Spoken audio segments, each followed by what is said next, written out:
Posez vos stylos. La dictée de Femme Actuelle est maintenant terminée. C'est l'heure de passer à la correction. Madame l'orthophoniste revient sur les plus grands pièges du texte. Pour visualiser la correction écrite, rendez-vous sur le site internet femmeactuelle.fr. L'île que nous survolons n'est pas comme les autres patrons.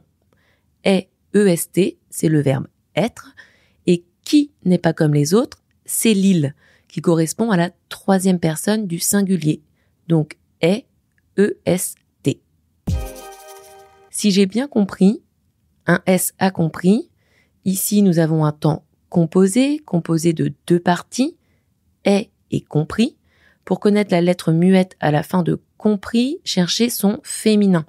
Le féminin de compris, c'est comprise. Il faut donc mettre un S à compris.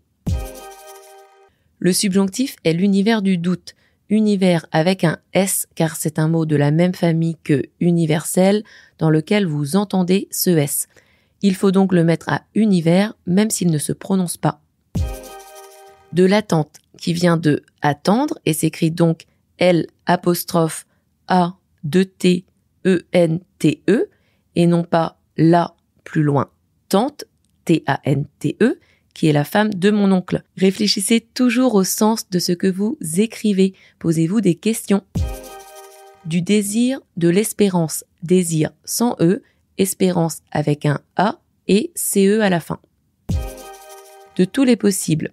Tout TOUS car le nom qui le suit, les possibles, est au pluriel.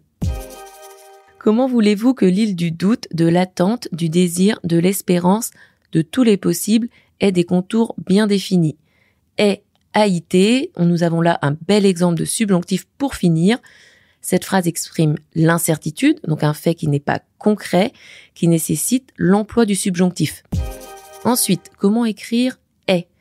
Dans est des contours, c'est bien avoir. On dit avoir des contours bien définis. Donc déjà, ça ne pouvait pas être est EST ou est ES. Ensuite, celle qui commande le verbe, c'est-à-dire le sujet de est, même si elle est éloignée, c'est bien l'île. Si c'était du présent, il faudrait dire « Comment voulez-vous que l'île a des contours définis ?» Et là, vous l'entendez bien, ça sonne mal. C'est donc bien du subjonctif qu'il fallait utiliser, et au subjonctif, il y a un T, A, est. Quand il y a un que dans votre phrase, comme c'est le cas ici, méfiez-vous, un subjonctif peut s'y cacher. C'était le corrigé de la dictée, un podcast proposé par Femme Actuelle et Prisma Media. Si vous avez aimé cet exercice, n'hésitez pas à le partager et à vous abonner sur votre application de podcast préférée. Et rendez-vous dans 2 semaines pour une prochaine dictée.